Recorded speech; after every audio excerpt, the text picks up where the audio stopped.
Ayan, ito po mga kapambira, nagbabagang balita. Meron po isang reaktor. May napansin ako dito sa reaktor na 'to. Ganito pala po sila mag-isip mga kapambira. Ang sabi po niya dito, kung susumahin daw po ay si Tekram lang daw po ang puwedeng manumbat sa mga naitulong. Si Dave o kung yung mga sponsor wala daw pong karapatang manumbat. Eh, bakit?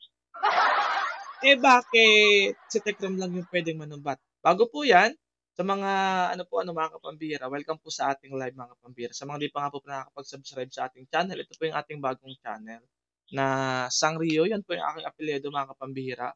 Yung akin pong main channel ay inaayos pa natin kaya dito muna tayo mag-a-upload for the meantime ng mga ganitong reaction video. So ito po ay aking quick reaction lang, recorded video po mga kapambira. Welcome po sa ating lahat. Ayan, pakinggan po natin yung kanyang sasabihin bilang reference po natin mga kapambira. Okay, play natin. Kung sa ating susumahin ang mga katingam kung word ng pananumbat, siguro may right lang siguro si Tate Tekram. Oh, ang may right lang daw ay si Tatay Tekram. Saan ka nakakita ng gano'n? Kung susumahin daw sa salitang panunumbat, si Tatay Tekram lang daw yung may karapatan, ang may rights. Bakit? Si Tate Tekram, may score siguro na pwedeng sumbatan niya kay Dim yung mga nagawa niya. Oh, puwedeng isumbat daw kay Dave yung mga nagawa. Bakit? Bakit? Mhm. Pero si Dim walang karapatan isumbat sa Tate Tekram, okay? Oh, bakit? Bakit walang karapatan si Dave? Si Tekram meron. Oh, nagre-reaction po kasi siya dito about dun sa post ni Ninong Stephen na mabuti pa 'to marunong ito magbasa kaysa dun kay Bear Brand. Mabuti pa 'to marunong magbasa. Eh, nababasa naman niya ng maayos na sabi niya, Ninong Stephen, "Sa madalastas wala akong ikahiya sa inyo, hindi niyo pa ako nakita sa bahay ninyo pero napapakain ko na kayo sa ilang beses ng 5 taon." Ito yung kanyang argument. Oo. Si Ninong Stephen daw ay wala daw karapatan. Bakit? Ito, play natin. Ito nila mga ka-idol. Hmm. Sabi pa nga ng ating mga supporters ni Tate Tekram, sa kanya pala humuhugot sigador ng sama binigay niya tulong. Bakit nanumbat siya? Oo, ito. Nanumbat siya sa mga naibigay tulong niya sa mga manalastas family. So hindi naman siguro hinihingi ni Tatay Tekram sa mga anong binigay niya tulong. Bakit nanumbat siya? So 'pag hindi daw po hiningi, ang kanyang argument, kapag hindi daw po hiningi ay wala naman daw pong karapatang isumbat. Eh, paano 'pag naipakita ko sa inyo na 'yan ay hiningi talaga? 'Di ba? Sa mga sa mga nakapanood po nung ating live kagabi, naandun yung video. Part 7, nung, Kargador sa umaga, Kargador sa gabi, naandun po yung time na humihingi po si Ramil ng tulong para kay Dave. At iniwan po niya yung kanyang, cellphone number dun, GCash number. Oh, hindi ba yan hiningi? So, ang kanila pong argument dito, kapag hindi daw po hiningi ay wala daw pong karapatang manumbat. So, kaso lang, hiningi. Okay, hiningi. Kaya nga niyo pinapakita na ganyan yung kalagayan ng bata kasi para tulungan. Anyway, yun ay patungkol kay Dave. Ang pinag-uusapan dito pagkain. Maaari nga namang hindi hiningi yung pagkain or pagpapalit yun, maaari nga naman. Pero kung oobserbahan po ninyo ay talagang po 'yan mga kapambira, dinadaan po sa mga content na magbi-birthday na po si kuya, baka naman sa mga nagmamahal po. So, alam na po natin yung ibig sabihin nun. Siyempre 'pag may birthday nadadamay sila sa lechon.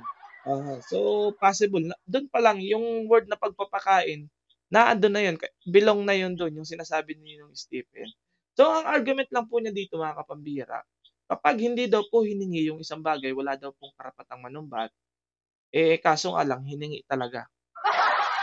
Tapos si Tekram lang naman daw yung puwedeng manumbat kay Dave kasi, ah, wala siyang paliwanag dun, eh. Siguro lang. Pero ang akin pong masasabi diyan, eh, hindi rin naman kung yun po yung argument ninyo, papaiksiin ko lang 'to, maiksing video lang po ito mga kapambira. Kung si Dave ay susumbatan ninyo at sasabihin niyo na ganyan yung argument niyo ay hindi naman hiningi ni Tekram, gano'n din yung ibibigay kong argumento sa inyo. Hindi naman ni Dave hiningi sa inyo yung tulong. Hindi naman lumapit si Dave kay Tekram at nagmakaawa para tulungan siya. Ang katunayan po niyan sa part 6, si Tekram pa yung nagmamakaawa kay Dave na, "Wag mo naman akong biguin kuya.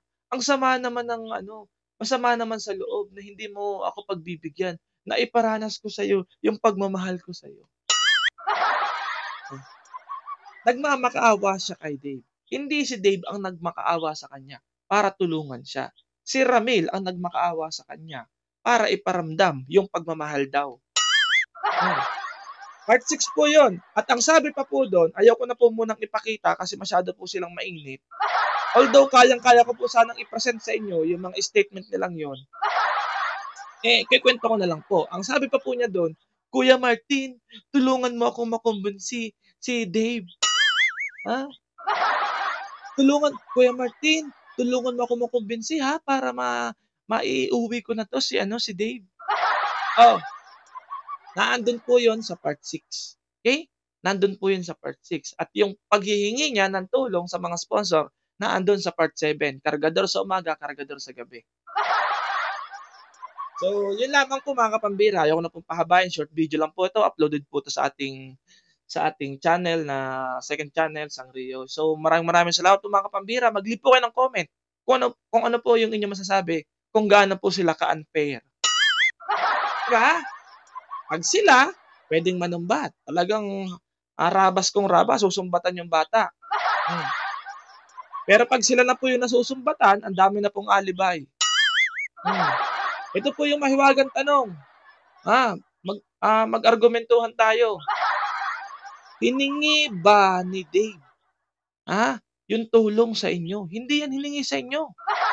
Kayo pa yung nagmakaawa at kinumbinsin ninyo yung bata na sumama sa inyo. Panoodin po ninyo yung part 6. Makikita nyo. Oo, makikita nyo. Ayaw ko lang pong ipakita, di ko lang po dito pwedeng ipakita kasi. Hanapin nyo na lang po doon, marami pong episode yun. Basta yun po yung time na kinukumbinsi ni Ramil, si Dave.